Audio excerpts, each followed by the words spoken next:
সালমান খানের তো দ্বিতীয় ভার্সন তো জায়েদ খান তো জানেনি। মেয়েরা গিফট করেছে অনেক কিছু, মেয়েরা পারফিউম দিয়েছে, মেয়েরা টি শার্টটাও দিয়েছে। এই যে টমির টি শার্ট দিয়েছে মেয়েরা সিডনির থেকে।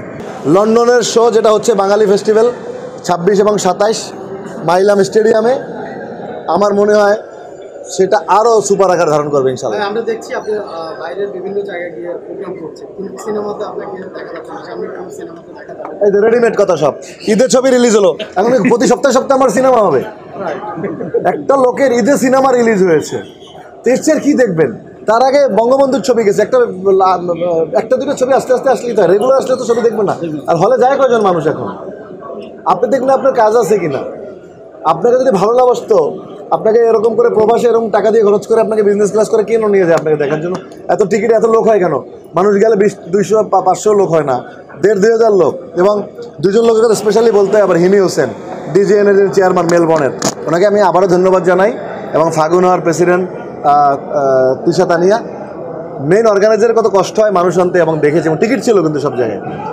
এবং সবচেয়ে মজার বিষয় কি জানেন, একজন বৃদ্ধ একজন মানুষ, উনি আমারে এসে বলতেছে, ভাইয়া বাবা একটু রোলেক্সটা দেখালাম। পরে বলে আমি $50 দিয়ে টিকিট, $50 দিয়ে টিকিট কেটে আসছি তোমাকে দেখার জন্য। আবার যাওয়ার সময় বলতেছে তোমার চেনটা একটু বের করবা, পরে চেনটা বের করছি। তারা কী পরিমাণ আমার ইন্টারভিউ তারা খেয়াল করে। সদস্যপদ ফিরে পেয়েছেন, কেমন লাগছে? কোথায় ঘিরে পেয়েছি? আমি তো কোনো চিঠি পাইনি। আপনাদের মাধ্যমে এই শুনলাম, আমি জানি না, আমি মাত্র আজকে এসেছি। আমার বাসায় হয়তো চিঠি আসতে পারে, আমি চিঠি পাই। চিঠি পেলে কেন আমার অন্যায়ভাবে আমাকে সদস্যপদটা বাতিল করলো, তার জন্য আমি বিচার চাইব বর্তমান কমিটির কাছে। আমি এটাকে নিয়ে আপনাদের আপনাদের মাধ্যমে একটা বড় সংবাদ সম্মেলন করতে চাই। এখন পর্যন্ত আপনি জানেন না, আমাকে কেন, আমি যতই মুখে বলবো, মানুষ আমাকে মুখেও কেউ বলে না, যদি আমাকে পায়নি। বাট আমি আজকে এসেছি, অথবা চিঠি দেখবো। একটা মানুষকে সদস্যপদ দিতে হলে তাকে একটা চিঠি দিতে হবে, চিঠিটা পেলে আমি বুঝতে পারবো। না, এরা আজকে এবার নতুন কিনে, এটা নতুন রেবনের নতুন ভার্সন এবারে নিয়ে আসছে, গিফট করেছে। না আমি জানি না, ওনারা গিফট করেছে ওখানকার অস্ট্রেলিয়ার সিডনি থেকে।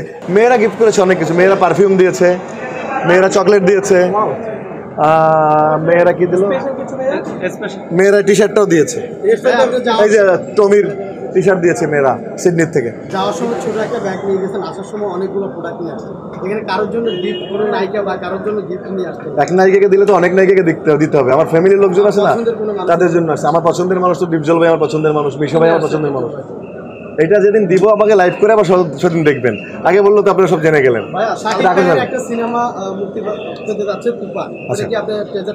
না দেখিনি, আমি শুনেছি অনেক লেখালেখি কথাবার্তা হচ্ছে। আমি আসলে টাইমে এত ডিফারেন্স আমি দেখতে পারি নাই।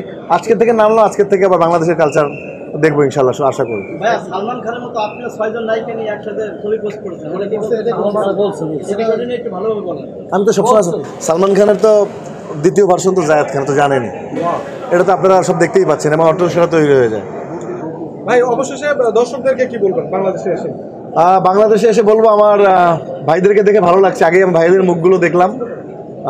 আর প্রবাসীদের প্রতি ভালোবাসা, এবং আরেকটা কথা বলতেই হয়, প্রবাসীদের প্রতি ভালোবাসা এই কারণে, তাদের রেমিটেন্সেই কিন্তু আমাদের বাংলাদেশ অনেক কিছু দূরে এগিয়ে যায়। তারা রেমিটেন্স যোদ্ধা।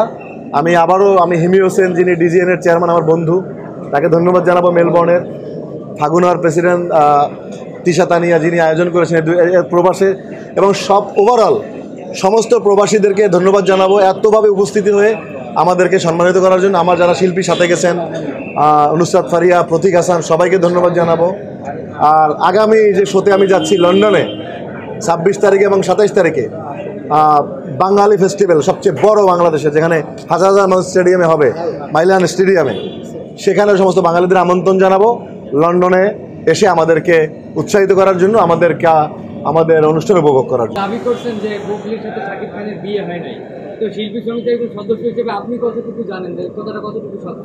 এটা তো আসলে যার পার্সোনাল ব্যাপার, এটা তো আমি জানি না, আমি উপস্থিত ছিলাম না। উনি হয়তো জানে বা না জানে, ওনার ব্যাপার, ওনাকে জিজ্ঞেস করলেই ভালো হবে। আর আমি এই ব্যাপারে কোনো মন্তব্য করতে চাই না, যার পার্সোনাল ব্যাপার, পার্সোনাল লাইফ।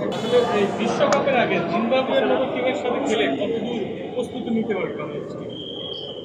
এই দুর্বল টিমের সাথে খেলে যদি জিততে পারে তাহলে একটা মনোবল বাড়বে, সেইটা হয়তো বা তারা চেষ্টা করছে, প্র্যাকটিসে রাখলো আর কি। বাংলাদেশকে নিয়ে প্রত্যাশা করা ভুল হয়, এমনভাবে হারে কষ্ট লাগে। আশা করি ভালো করবে, আমরা বীরের জাতি। আপনারা দেখেছেন না, আমি 2 শোতেই পতাকা উঁচিয়ে ধরেছি শুধুমাত্র বাংলাদেশকে দেখানোর জন্য যে আমরা বাংলাদেশের বুকে বাংলাদেশকে রিপ্রেজেন্ট করি। আশা করি লাল সবুজের পতাকা ওনারা তুলে ধরবেন। পলিটিক্স বাদ দিয়ে সর্বোচ্চ খেলার চেষ্টা করেন। টিমের মধ্যে পলিটিক্স অলরেডি ঢুকে গেছে দেখে এত খেলোয়াড়দের মধ্যে এত ছন্দমতন খেলার। ভাই আপনার এই কথা যদি আশা করি কাকে শুনে সাকিব আল হাসান আমি তো সাকিব আল হাসানকে তো বলি নাই, আমি ওভারঅল ম্যানেজমেন্টকে বলেছি, যারা টিম সিলেক্টর টিম ম্যানেজমেন্ট আমি তাদেরকে বলেছি। তো টিমের মধ্যে সমন্বয় করে সবাইকে নিয়ে একত্রিত করে দেশের স্বার্থে বেশ খেলাটা যেন সবাই খেলে, আমার সেই প্রত্যাশা থাকবে সব। Okay thank you.